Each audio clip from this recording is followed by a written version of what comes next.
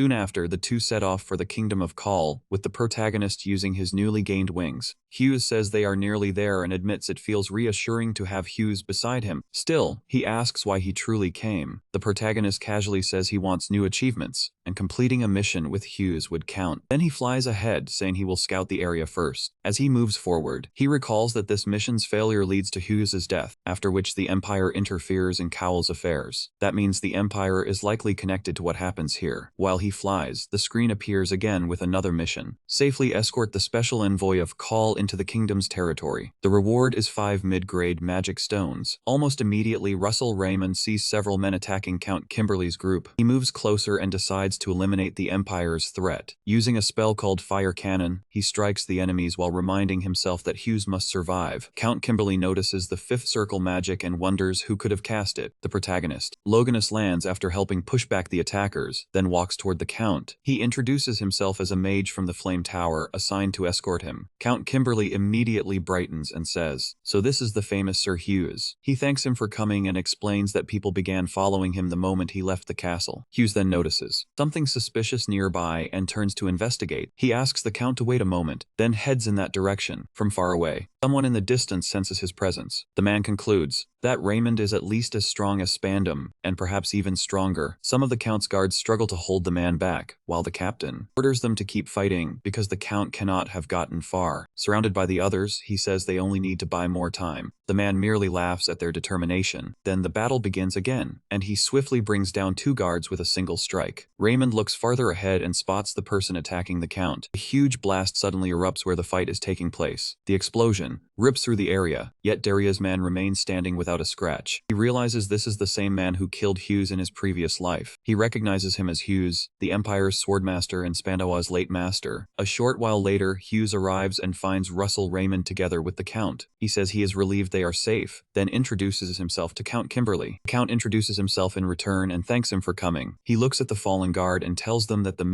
men chasing the Count belong to the Imperial Army. From the scent he caught, Russell Raymond says they either made no effort to hide their identity, or the situation was too urgent for them to care. Count is completely shocked by that revelation. He turns to confirm it with him, and suddenly the princess of the Kingdom of Kiel steps out from the carriage. She removes her cloak and tells the protagonist he is just as sharp as the rumors claimed, having understood the situation so quickly. Then she formally introduces herself as Princess Camilla of the Kingdom of Kiel. As they leave the area, the Count explains that Marquess Joroquamanti wants to strengthen his position by marrying his son to the princess, Count Kimberly. He adds that if the Empire supports him, Joroquamanti's cruelty may become impossible to endure. Kimberly suddenly asks why they are still hurrying after leaving the pursuers behind. Hughes answers that the enemy began chasing them right after they left the fortress, so another group is likely still coming. Russell Raymond, carrying the princess, says they have created enough distance and he cannot sense anyone behind them. Even so, he cannot shake the feeling that something dangerous is approaching. Then he senses danger and shouts for everyone to duck. They drop just in time as a powerful attack tears over their heads. The strike is strong enough to cut through the trees ahead and set them ablaze, making the flames spread instantly. Hughes tells their allies. He tells the people from the Kingdom of Kiel to run, promising they will handle everything else while they escape. Hughes spots the attacker and recognizes him, remembering exactly who he is. He remembers this man as a living disaster, the Empire's great sword tiger. He notes the man's distinct features and identifies him as McCrae. Hughes then moves away. McCrae looks at Russell Raymond and says he must be the famous disciple. A red screen suddenly appears and updates Hughes's mission. Survive the danger with Hughes. The reward is 5 advanced mana stones and 7 mid-grade mana stones, making Hughes feel the pressure this man gives off with just a stare is overwhelming. Meanwhile, Hughes vows to make him pay for killing his disciple, then unleashes a Crimson Wave attack called Crimson crimson sword. Master Hughes quickly triggers an earthquake. Russell Raymond raises double shields to protect both of them from the attacks rushing in. The force tears open the ground beneath Hughes and he slashes. He cuts through some of the rocks with his sword before leaping out of the quake. As soon as Hughes sees his first move avoided, he immediately counters. Hands burst from the ground and seize all of Hughes's limbs, and Hughes gives an order. He tells him to attack. In the next instant, the protagonist Raymond rushes forward with his blazing spear. The impact explodes violently, sending rocks flying everywhere and blocking Hughes's view. Russell Raymond jumps back to create distance and check the result. Through the smoke, Hughes says Hughes seems to have learned only cheap tricks from his cursed master, referring to the higher. He realizes Hughes has covered both his body and aura. Hughes lowers his sword and says he will show them something interesting. Then he draws a small crimson blade called the fuchsia sword. A burst of power shoots from the sword and pierces Hughes in the chest. Hughes says the weapon was forged from dragon bones and stained with the blood of 10 mages. Then he rushes forward to finish them, calling it the perfect weapon for defeating mages. Russell grabs the wounded Hughes and launches into the air as Hughes strikes the ground they had just left. As the protagonist flies higher, Hughes admits his abilities are impressive. He scans the surroundings. He spots rocks that look like firebomb stones. Hughes sends several crimson waves toward him and challenges him to dodge. The attacks come from every direction, but Russell slips through them. At the same time, he thinks those firebomb stones may be enough to throw Hughes off balance. Hughes sets Hughes down beside a tree. After landing again, Hughes asks if he is stalling so the friend who escaped earlier can get away, since he clearly has no chance of winning. He ignores him and turns to Hughes, telling him to run to the princess and the count when he gives the signal. He will buy time. Hughes asks if the protagonist is telling him to abandon him and run. Hughes begs him to trust him and promises that they will return together. Growing impatient, Hughes asks if they are finished talking. Russell suddenly gathers lightning in both hands. Using his new lightning form, he fires a chain of electricity at Hughes. That is the signal. Hughes teleports away and disappears into the forest. He tells himself the firebomb stones should give Hughes enough time, but he knows better than to underestimate Hughes, so he adds a storm from his cloud ring to the attack. He also activates the second stage of his draconification and decides to fight with everything he has. Then he creates several embracing spears and magic spears at once for a single overwhelming strike. With all that power, Russell launches an explosive attack at the stunned Hughes. Far away, Hughes, the Count, and the princess notice the blast. Impact leaves a crater-sized hole. The protagonist pulls back, thinking it worked, but before he can finish, Hughes speaks, saying Hughes has truly done it now and warning him not to expect an easy end. Hughes is stunned that he survived, and Hughes charges straight toward him. Suddenly, Hughes struggles with his sword and wonders what is wrong with it. A voice asks how he dared try to harm the Lord of Dragons with dragon bones. Russell recognizes it as the same voice he heard near the dragon heart. The voice calls Hughes a foolish human, and the image of a huge dragon appears behind him. He wonders if the Dragon King is speaking through him, as the Dragon King scolds Hughes for using dragon bones against the Lord of Dragons. A moment later, the Dragon King tells the protagonist that he will lend him his power for a short time. He asks him to destroy the pest who insulted dragonkind. He also tells Hughes to find the dragons, because their existence will guide him back to him, and Hughes will become the master and the hope of the dragons still remaining in this world. Suddenly, the Dragon King's power surges through his entire body. Though he does not understand what is happening, he knows this power can help him defeat Hughes. Soon after, Hughes screams as Russell cuts off one of his hands. Protagonist charges forward for the final strike, using overheat as his flaming spear blazes in his hand. But Hughes suddenly forms a spectral hand and catches the attack, saying Russell must have underestimated him if he thought losing one hand would matter. Hughes then says Russell has the same arrogant eyes as his father. Russell is stunned that Hughes knew him, and even more shaken when Hughes admits he wanted to take those eyes himself, though someone else got there first. Then Hughes asks why Russell is so certain the Empire was responsible for his father's death. He suddenly appears behind the protagonist to attack, but Russell senses it in time and swings back, only for Hughes to slip away. Hughes immediately follows up with a swift counterattack of his own, and Russell jumps backward to avoid the strike. But the instant he lands, sharp pain tears through his side, because Hughes had struck him before he could escape. Hughes mocks him for failing to avoid such a simple attack. The knight swings again with his ghostly hand, and Russell barely manages to evade it. Even while Russell is still dodging, Hughes keeps pressing forward, saying his movements are far too predictable. Fortunately, the protagonist raises a shield just before Hughes lands another crushing blow. Even with the shield in place, the force behind the attack is overwhelming. Hughes sneers at his miserable talent and calls him clumsy trash. While Russell is still staggered by the impact, Hughes says, "No one reaches a higher realm without sacrificing something, and it is far too early for a boy like him." Hughes moves in for the finishing strike and slams down where Russell fell, but Russell quickly uses his wings to escape into the air. As he flies, Russell is forced to admit that Hughes has gone far beyond ordinary human limits. Even so, Hughes continues chasing him, so Russell answers by firing a wave of wind toward him. The blast engulfs Hughes completely, yet Hughes tears straight through it, leaving Russell shocked. For a moment, he wonders whether victory is even possible. Still, he refuses to surrender. Instead, he shifts the direction of gravity. A sudden change forces Hughes to stop and resist being pulled away. Russell shows him how a mage truly fights and prepares another spell, setting off an explosion around Hughes. Immediately afterward, the protagonist drops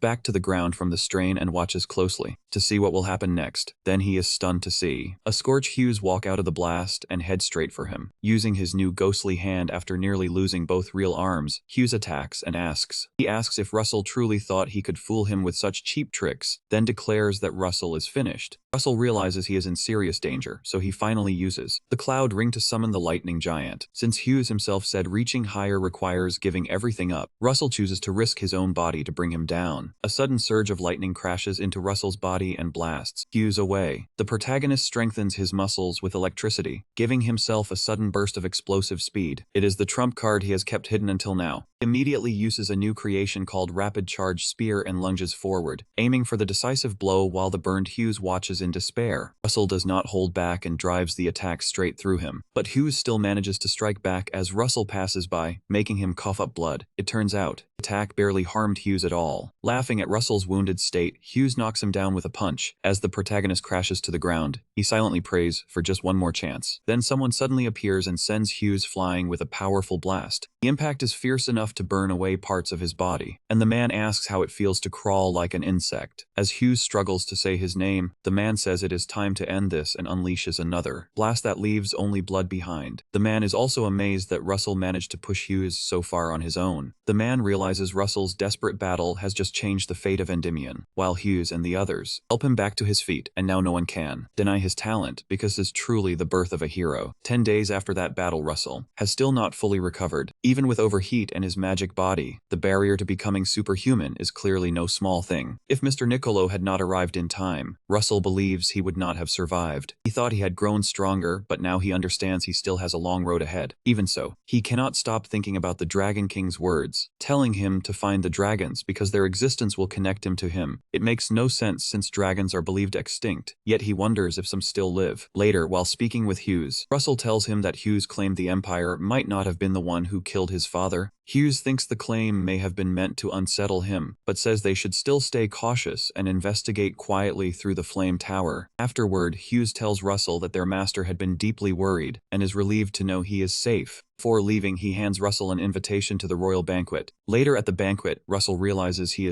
probably was not used to formal clothing, since he usually wore robes whenever he wandered around. Master Daria walks over and says she is truly glad to see him healthy. She praises his actions and says that, as his teacher and the Flame Tower master, she could not be prouder. As they are speaking, a man named Gillian approaches Master Daria. He is surprised to see him at the banquet, and Gillian says he simply had to come meet the prodigy everyone keeps talking about. However, the protagonist recognizes him immediately and confirms that he is Mr. Gillian. Gillian is a weapon master, a superhuman fighter able to use 18 types of weapons. Hughes is shocked that someone so powerful came to see him. Gillian jokes that Hughes Garen a real fight, but Hughes says he was only lucky. Gillian says luck only favors those with skill. He praises Hughes for handling that worthless man well, saying Garen and his disciples were nothing impressive. Then Gillian checks his muscles and says they are well trained. He asks whether the protagonist also practices the spear, and the protagonist admits he is still only repeating the basic forms. Gillian replies that true mastery begins exactly from those basics. Gillian says fundamentals are important, but if Russell wants to surpass his limits, he needs proper training. He gives Hughes a ring and tells him to come find him whenever he wants guidance. Surprised by such kindness, Hughes asks why Gillian is being so generous. Gillian laughs and says it is not generosity. He is simply paying a little extra attention to a tree with great potential. Those words deeply move the protagonist, and he promises to visit him before long. An announcement then echoes through the hall, declaring that Endymion's ruler, His Majesty the King, has entered the banquet hall. Everyone bows as the king enters with Princess Hecate beside him. While passing the guests, she notices Russell and gives him a warm smile, making the usually tough man blush like a young schoolboy. When the king reaches the stage, Hughes and MC kneel before him. The king praises MC for helping with the alliance with Kill and for his recent victory. The king rewards Hughes with 500 gold coins, 100 fine horses, and the right to collect taxes from 1,000 homes in the kingdom's south. Russell receives 3,000 gold coins, and the king names 3 cities. In the west is the county of Raymond, placing them under his rule. The news leaves him stunned. Soon, a document is brought forward, listing the names and locations of the 3 cities, and the protagonist accepts it with pride, happy to finally own land of his own, bringing him one step closer to restoring his family. After the rewards are distributed, the banquet resumes in celebration of the victory. While everyone enjoys the festivities, Princess Hecate's attendant notices that she does not look pleased. Hecate points toward Russell, who is surrounded by women. Her attendant suggests calling him over for a dance, but Hecate says she will wait a little longer. She says people always claim older women should not chase younger men and should quietly wait instead. Her assistant can only wonder where she heard that. Then Russell politely excuses himself from the women around him and heads toward. The princess then asks her to dance when the moment arrives. Hecate turns toward her assistant as if to say she had been right all along. As they dance, Princess Hecate tells him he seems to have something he wants to ask. Hughes mentions what she said earlier about looking after him and asks why she told him that. She says he is unusually gifted for his age, and there are many reasons. But the biggest reason is simple. She truly likes his face. Her answer leaves Russell speechless, and he asks what exactly she means by that. She holds his waist and continues dancing, saying, "A woman does not say such things to a man she has no interest in, especially not a woman like her." She is not asking for his answer right now, but she hopes it will be yes. That night, Russell steps outside to clear his thoughts. He knew what kind of person she was, but he never expected her to be so direct. Kate is the king's only child and the person closest to the throne. Accepting her feelings would obviously benefit his family, but he still cannot understand what he truly feels. While he is lost in thought, Sir Alan suddenly comes up to him. Alan apologizes for interrupting and says he came to suggest they settle their bet. After returning to the tower, Russell learns that Master Melville had already sent Master Daria a letter suggesting the same thing after. Alan agreed to end the wager. Russell expected Alan to contact him eventually, but not this quickly. When Master Daria asks for his opinion, he says there is no need to wait the full 3 years from the original deal, so they decide to proceed. Sometime later, everyone gathers in the Colosseum's duel arena, protected by a magic barrier sturdy enough to withstand 6 circle spells and even an expert swordsman's aura. Russell thinks back to his past life, when he was only a second circle mage and never imagined he would stand in this place one day. Master Daria Snow White says there is no reason to drag things out and tells them to begin immediately. Melville jokes and asks how long she plans to keep speaking so boldly. The barrier was created by both tower masters. Because of that, they do not need to worry about damaging the area and can fight with full force. Inside the arena, Russell and Alan stand facing one another. Alan is known as a genius among mages, yet at this moment, the difference between them is not very large. The protagonist understands that when 2 opponents are so evenly matched, the most important thing is to get in close. He charges forward at once, forcing Alan to retreat and create distance. To Alan, Russell's fighting style feels closer to that of a knight or swordsman than a mage. He relies on bold attacks, endurance, and the flame tower's immediate instant firepower surpasses the other towers, but Alan quickly counters by launching a shower of ice stalactites. As the ice rushes toward Hughes, he admits this is exactly what he would expect from Sir Alan, a mage famous for his casting speed. Even so, he responds with a burst of fiery rain and neutralizes the attack. Watching from the side, Melville is amazed that Russell reproduced Alan's formula almost immediately. Once the smoke clears, the protagonist moves before anyone else again. This time, he uses another powerful spell called Lightning Fire. Blast comes dangerously close to striking Alan. However, Alan instantly uses Blink and teleports out of its path. That ruins Russell's attempt to close in, and he realizes he must stop Alan's movement if he wants to reach him. Hughes quickly casts Earthquake before Alan has time to respond. The sudden move catches him off guard. His strategy is to corner Alan by using repeated explosive quakes that prevent him from widening the distance. And Sir Alan casts a spell known as Age of Ice, freezing the entire arena floor and stopping the shaking ground completely. That only makes Russell smile wider, but Alan realizes he is facing a true monster. Soon he says it is time to stop feeling each other out, then summons another ice storm against him. Russell quickly raises a wall of fire to protect himself, but then the protagonist. His hands freeze, making it difficult for him to move or cast properly. Alan had used Ice Stop. It is a secret blue tower spell that Master Melville taught him, because Alan is meant to become his successor. Alan praises Russell's incredible growth and says he would like to see even more, but since his master is waiting, that will have to be saved for another time. Using a spell called Waterfield, Alan floods the entire arena. Waves surge toward Hughes as if to swallow him whole. Seeing the flood approach, Hughes decides to use a hidden card he had not planned to reveal, and suddenly releases. Fierce burst of crimson energy that stops Alan from moving. Master Darius Snow White recognizes it immediately as Dragon Fear, while Master Melville finally understands why Russell has such extraordinary talent at his age. He carries dragon blood. In that instant, his body shifts into a form between human and dragon. Daria is stunned, knowing his parents were ordinary humans, which points to only one explanation. Master Melville realizes it must mean a high-ranking dragon exists somewhere in the Raymond bloodline. Back in the arena, Alan admits the power Russell just released is enough to make his entire body tremble. But the protagonist is not the only one keeping a secret. Alan also has a trump card, and suddenly, he casts a wide area spell powerful enough at this level to freeze an entire army. Russell quickly hurls the overlapping spear Gan Bolg, combining 6 of them to increase its force. His aim is to break through Alan's spell and claim victory. At the same moment, Alan decides to finish the duel here. He releases a vast wave of freezing energy, and Russell is shocked because it feels so cold that it could freeze not only mana, but even time itself. Even then, he cuts through it with his weapon. He realizes he never could have done this without the combat experience he gained from fighting McCraw Hughes. Successful breakthrough leaves Alan stunned, and Russell launches himself straight toward him to attack. He moves so quickly that Alan realizes there is no time to use Blink. Before he can fully react, he has to defend. The protagonist's spear strikes him and knocks him to the ground, while the protagonist stands above him with the spear pointed directly at his face. At that moment, Alan smiles and accepts his defeat. Then the system announces that the mission is complete and Russell will receive a high-grade mana stone, along with a relic from the Age of Gods. Master Daria walks over to Melville and asks whether the old man truly prepared the Age of Gods relic. The old man admits that he has lost. As the master of the Blue Tower, he cannot go back on his word, so he opens his storage and prepares to hand over the relic. This surprises Daria Snow White because he is actually giving it away. On the way home, Russell examines the relic he received, Arachne's sewing tools. It is an Age of Gods relic that imitates the goddess Arachne's power to cut and reconnect space. The dagger can cut through space itself, and when mana is poured into the chain that connects the dagger to the needle used for sewing space, it becomes possible to link visible space with the space sliced open by the dagger. Cutting space is already extraordinary, but being able to stitch it back together makes the relic incredibly valuable for both ambushes and defense. Soon a knight informs him that they have reached Autumn Moon Castle. Once inside, he meets Sir Gillian and thanks him for the invitation. News of his victory over Sir Alan has already reached the weapon master, though Hughes insists it was only luck. He soon realizes they are standing in Gillian's office, though he is not completely certain at first. The room is so full of weapons that it feels more like a training hall than an office. Gillian admits it was not originally like this, but as he continued training, more weapons gradually filled the room. After learning that Russell uses a spear, Gillian hands one to him. He says he wants to judge Russell's ability properly, so he can train him in the most suitable way. For the protagonist, being trained by a weapon master is a huge opportunity. If he can improve his spear technique here, it will greatly help him in the battles ahead. When the sparring begins, Sir Gillian allows Hughes to attack first. Hughes accepts gladly and charges straight at him, but in the very next moment he is lying flat on his back. Russell is stunned that he was taken down so easily, even without anyone using magic. That alone proves what a weapon master is capable of. When Russell asks how he did Gillian says he has good eyes and makes quick decisions in the middle of combat. However, he does not seem naturally suited to the spear. Still, Gillian is impressed that the protagonist learned everything on his own. Gillian says watching him is still interesting, while Russell wonders if he should use magic next time. Then Gillian makes one point clear. He will not teach him without getting something in return. He offers to train Hughes once a week if Hughes spars with his knights in exchange. It is a fair deal, but simple matches alone would not balance things. So Russell asks to add one more condition. Not long after, Gillian calls all the knights to meet the protagonist. Hearing he has arrived, one knight guesses this must be the mage who took McCrae Hughes's arm, joking that he probably has horns and breathes fire. Another knight says that is ridiculous, since it makes him sound like a circus monster. A moment later, Lord Gillian arrives with Hugas, and everyone greets them together. Gillian immediately tells the knights that from now on, they will hold 2 training matches with Russell. In the first match, magic and aura are allowed. In the second, neither one may be used. The knights are surprised, since fighting without aura or magic should be worse for a mage. But the goal is to build skill, not rely on power, so training without magic makes sense. With that decided, Russell introduces himself and says he looks forward to learning from them before the sparring begins. Then the system appears with a new mission: fight the Knights of Autumn Moon Castle, defeat them, and build a winning streak to earn low-grade mana stone rewards. Russell is soon paired with a 4th-grade knight named Rohakin. Rohakin says it is an honor to cross weapons with someone as well known as the protagonist. Match begins and Rohakin charges in with perfectly standard form, which Hughes had not expected from a 4th-grade knight, though it makes sense for someone trained by Sir Gillian. Even so, Russell slips past the attack and sends him onto his back, holding the spear pointed down as he asks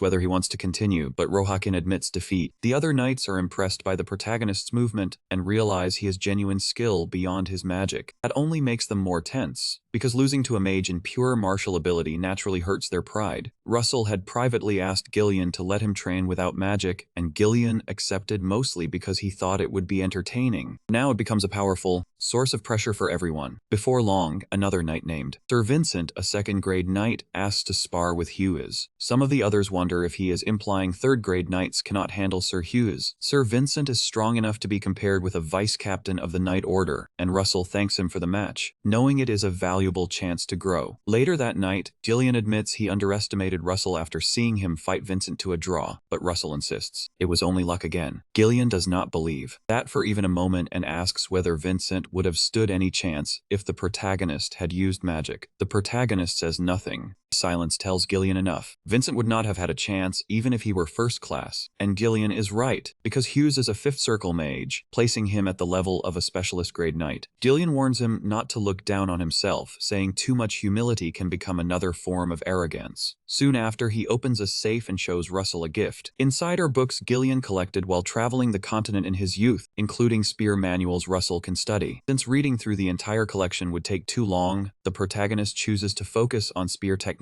A little later, Gillian finds the protagonist stuck between 2 spear manuals, 6 Union Heaven-Shattering Arts and La Mancha, and tells him that both are excellent options. Apparently, the 6 Union Heaven-Shattering Arts is difficult to master, but once completed, it becomes one of the strongest spear styles. La Mancha, on the other hand, is a refined style, and using it cleanly without wasted movement is its greatest strength. Gillian personally recommends the 6 Union Heaven-Shattering Arts, but Russell chooses La Mancha instead. His reason is simple: a polished spear style that can adapt to any situation suits him better as a mage than a style focused only on power. Gillian notes that Russell chose the practical option over the flashy one, proving he truly thinks like a mage. He decides to respect that decision and tells Russell to fully commit himself to mastering La Mancha. Russell is amazed by how casually Gillian hands over books like these, reminding him once again how generous Sir Gillian truly is. Then Gillian tells him not to forget his agreement with the knights, and the protagonist realizes the gift was not entirely free after all. Sometime later, while traveling in a carriage, MC runs through the La Mancha sequence in his mind, letting the simple movements connect smoothly, but he keeps getting caught at one particular point. A year and a half has already passed since Sir Gillian gave him La Mancha. Memorizing the forms is impressive enough, but truly mastering the technique requires understanding the meaning behind the style. Full concentration would help, but too many other concerns keep distracting him. One thing weighing on him is the system mission, which tells him to break past his new wall and become a full 6th circle mage, offering mana stones of several grades and an unknown reward. Advancing to the 6th circle requires both training and insight, so there is no easy shortcut. Those words keep echoing in his mind. He was told to find the dragons, whose existence would connect him to him and make him the master and hope of the remaining dragons. The trouble is he has no idea how to track them, so he searched old books. From that research, he found 4 places where traces of dragons might still remain. He has already checked 2 of those locations and found nothing. That leaves only the Red Mountain Belt Canyon and Kirill Island. Kirill Island seems more promising, but it is far too dangerous for his current level, so he delays that trip until he reaches the 6th circle and chooses the Red Mountain Belt Gorge for now, hoping to explore the deep underworld below. During a private conversation with Master Daria, she learns that he plans to visit the underworld this time. The underworld is a land of dwarves, and humans can cannot enter it easily. Russell agrees. She tells him to visit the White Magic Tower Master if he truly needs to go there, since she has half fairy blood and may know something useful. Later that night, the protagonist makes his way to the White Tower. Turns out dwarves belong to the fairy race, so Master Dario was right. As he approaches the tower, he is suddenly ambushed by someone she forgot to mention would be there, Brother Olsen. Olsen throws his arms around Russell's neck and happily says it has been a long time. Apparently, Olsen also signed up for the underworld research trip. He had expected it to be lonely since few people choose that place, but with Hughes around, he thinks it will not be boring. When Hughes asks whether he has met the White Tower Master before, Wilson says he has, describing her as cute but somewhat unusual. Before long,